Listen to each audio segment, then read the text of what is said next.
선거 바로 다음 날이죠. 이재명 당선인이 대통령의 임무를 부여받고 대국민 앞에 섰습니다. 이재명 대통령의 취임 선서 화면으로 보시죠.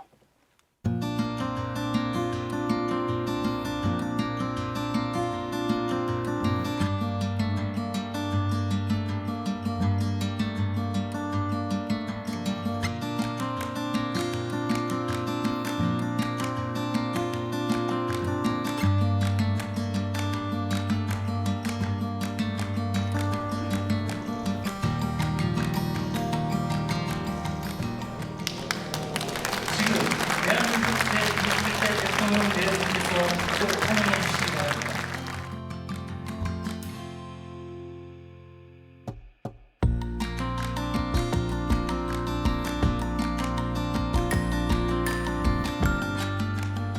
주권자 국민의 뜻을 침노로 삼아 험한 산을 넘고 가시덤불을 헤치고서라도 반드시 앞으로 전진하겠습니다.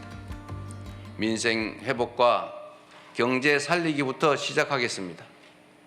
불황과 일전을 치른다는 각오로 비상경제 대응 TF를 곧바로 지금 즉시 가동하겠습니다. 국가 재정을 마중물로 삼아 경제 선순환을 되살리겠습니다.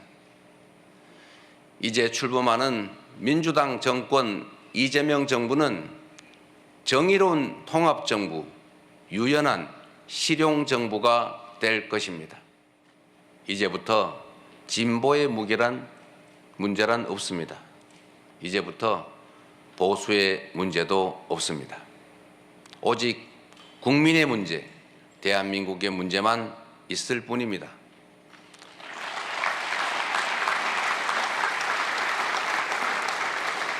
박정희 정책도 김대중 정책도 필요하고 유용하면 구별 없이 쓸 것입니다. 제21대 대통령에게 주어진 책임을 충실하게 이행하겠습니다. 고맙습니다.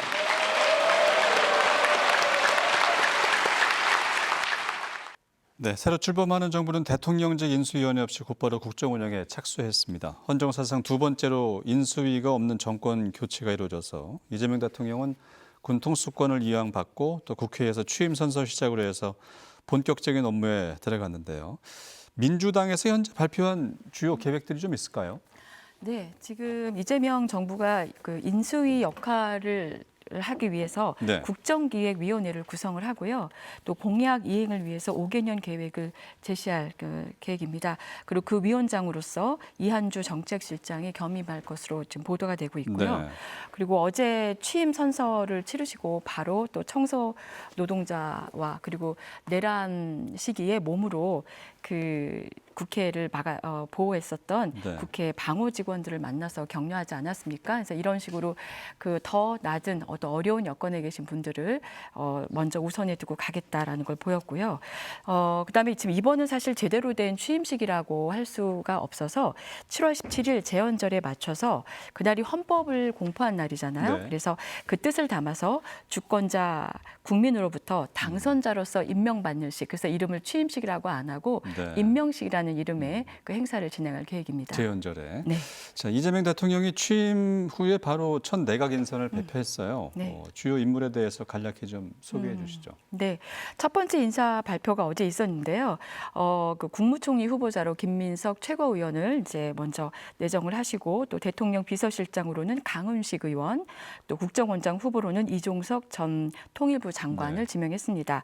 안보실장에는 위성락 민주당 의원, 그리고 경호처장에 황인권 전 육군대장, 그리고 끝으로 대변인에 강유정 민주당 의원을 지명했습니다. 네. 앞으로 내각을 비롯해서 이재명 대통령이 강원도 출신 어떤 인사를 발탁할지도 궁금해지네요. 그것도 네네 그 좀 기대가 되고 있고요. 그 아마 이제 좀 지금 현재는 그 법무부 장관을 제외하고 나머지 그 국무위원들에 대한 사의를 일단은 네. 그 진행시키지 않았잖아요. 그래서 우선은 좀 안정된 국정 운영을 위해서 그 같이 했었던 분들을 기존에 있었던 정부의 분들을 계속 이어서 당분간은 진행할 것으로 보이고요. 지금 뭐 진짜 인수위 없이 가다 보니까 모든 것이 상당히 혼선이고 어제 그 뉴스의 내용들을 보니까 네. 대통령실에 아무것도 없는 마치 폐허 같다, 무덤 같다 그런 얘기를 했는데 그 정도로 아무것도 없는 곳에서 시작해야 되는 정부이기 때문에 우리 이재명 대통령의 유능함이 네. 더욱 필요하지 않았을까 싶습니다. 알겠습니다. 이재명 대통령의 취임 선서 국민께 드리는 말씀 들으셨는데 한 대변인께서는 어떤 내용, 어떤 부분 가장 주목하셨을까요? 그냥 간단하게 요약해서 대통령께서 모두의 대통령으로 네. 모두의 대통령으로 정의와 통합의 정치로 가겠다. 그리고 경제 살리기부터 시작하겠다. 그리고 경제를 살리겠다라는 그 워딩에 주목할 수가 있었는데요. 이 또한 이 모든 것이 실행이 되기 위해선 국민 통합부터 시작된다. 국민 통합이 이루어져야 이것도 가능하다라고 말씀을 좀 드리고 싶습니다. 네. 새 정부 출범과 함께 정말 국민의 기대감이 상당히 큰데 허 대변인께서 새 정부에 대한 기대 어떤 점 긍정적으로 평가하실까요? 일단 우리 그 이재명 대통령 저는 이제 몇 차례에 걸쳐서 가까이 할 기회가 있었는데요. 예.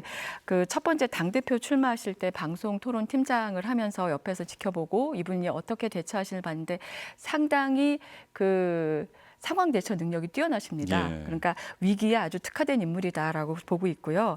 또 이렇게 약간 지금 국민의힘이나 소위 말하는 이제 수거 언론들이 몰고 가는 것 중에 하나가 독재적이다, 독단적이다 이런 이미지인데 실제로 제가 경험한 분은 충분히 듣고 예. 여기서 학습하시는 분이셨고 무엇보다 이런 대통령을 저희는 가진 적이 없었던 것 같습니다. 대한민국의 일꾼이 되겠다라고 네. 하시는 분이지 않습니까? 그래서 실용적이고 통합적인 그런 안들을 내시고 분명히 이행하실 분이라고 생각합니다. 알겠습니다.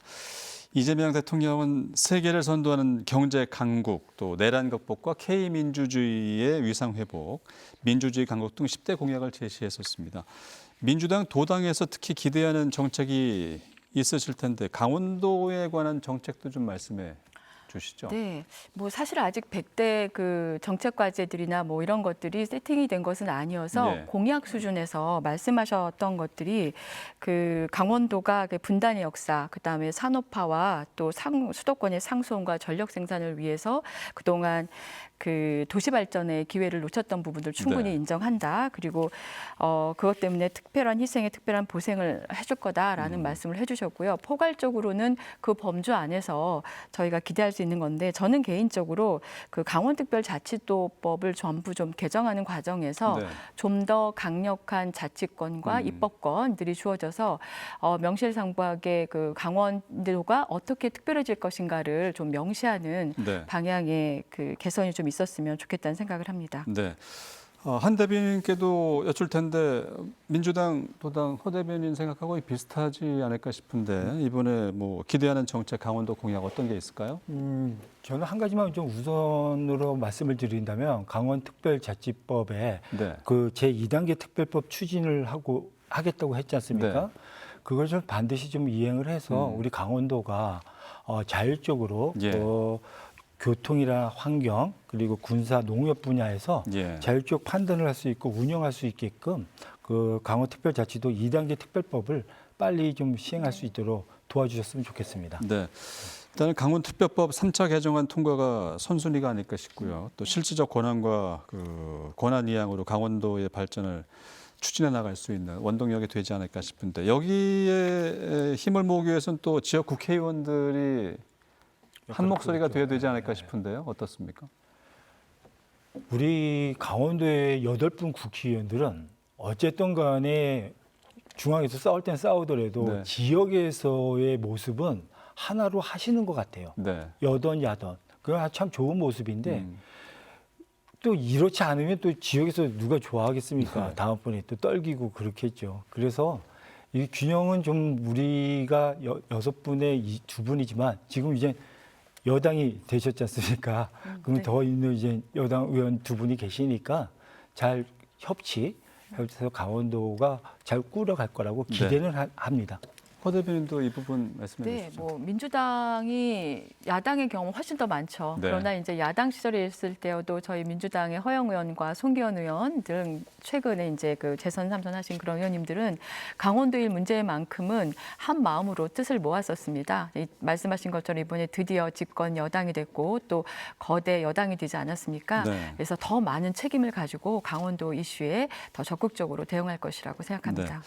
긍정적인 평가, 기대감도 있지만 사법 리스크 또 그 밖의 논란의 우려도 여전히 적지 않은데 지금 놓여 있는 상황들 어떻게 진행되고 있는지 허 대변인께서 말씀해 주시죠. 네, 그래서 저희 뭐 이재명 대통령 후보 시절부터 제일 많이 들었던 게 뭐 사법 리스크, 네. 이건 뭐 당내에서도 그렇게 뭐 문제를 불거왔던 것이긴 한데요.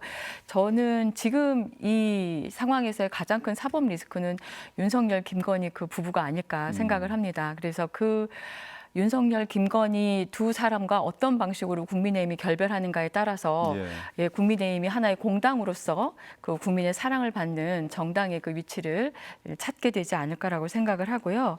그런 과정에서 사실 가장 큰 사법 리스크 중에 하나가 그 김건희, 윤석열로 대표되는 그 이채 양명주라고 저희가 이름을 좀 붙인 바가 있잖아요. 이를 이태원 참사, 최상병 사망, 또 그 양평 고속도로 편입, 그리고 명품 수백 수수, 주가 조작 이런 어떤 굵직한 사안들에 대해서 먼저 사법적인 그런 절차들을 통해서 그 규명을 해야 될 필요가 있겠고요. 저희는 이제 이재명 우리 대통령에 대해서는 공정과 상식의 심판대에 선다면 정말로 공정하고 상식에 맞는 심판대에 선다면 그렇게 사법 체계가 돌아가기만 한다면 충분히 소명이 되고 이해받을 수 있는 부분들이 있을 거라고 생각을 합니다. 네, 알겠습니다. 한 대변인 의견 어떻습니까? 이 이재명 대통령의 사법 리스크 때문에 한동안은 계속해서 정치권이 시끄러워질 거라고 전망합니다. 네.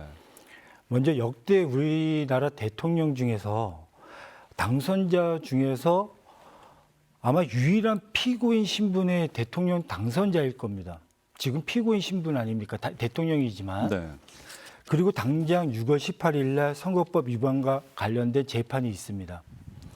그리고 당분간은 아마 이런 문제로 계속해서 이제 그 정쟁으로 몰아갈 것 같은데 그럼에도 불구하고 대통합인이 이런 말씀을 하시면서도 불구하고 지금 국회에서는 이재명 대표 살리는 법안들만 지금 만들어지고 있어요. 네. 얼마 전에 뭐 그 대통령 당선인이 되면 수사라든가 재판을 중지하는 법안을 또 통과시켰고요. 또 지금도 보면 이재명 대표가 6월 18일 받아야 되는 그 선거법 관련된 유반에 대해서 그 조항을 지금 삭제하려고 하고 있습니다. 네. 그 삭제가 되면 지금까지 왔던 재판이 종료가 되거든요. 그러면 우리가 과거에 이런 선거법 위반으로 당선 무효가 되신 분들이 네. 수두룩하게 많습니다. 그럼 그분들에 대한 또 그분들이 그동안에 이런 부분에 대한 문제를 제기했을 때는 아무런 그 조치가 없었어요. 그런데 민주당이 이런 법을 정말 독소 조항이라고 해서 삭제를 하려고 했으면 지난 총선이 끝나고 나서 준비를 했어도 충분한데 그때는 여태까지 있다가 이재명 대통령이 당선인으로 갈 가능성이 높으니까 그제서야 이 조항을 삭제하겠다고 움직였습니다. 이런 꼼수들을 좀 부리는 모습들이 국민들에게는 어쩔 수 없는 우리 그 탄핵 때문에 네. 지지는 같지만 앞으로 이제 현 시점에서 돌아왔을 때는 냉정하게 바라볼 거라고 생각이 드는 거죠. 그런데 이 지금 5개의 재판을 형사 재판을 받고 있는 대통령이기 때문에 이거는 지금 단호하게 당선인 대통령께서 나도 공정하게 공평하게 나도 받겠다 해서 가지 않는 이상은 이거는 계속해서 지금 사법 리스크는 계속해서 끌고 갈 수 있는 부분밖에 안 된다고 보여집니다. 네.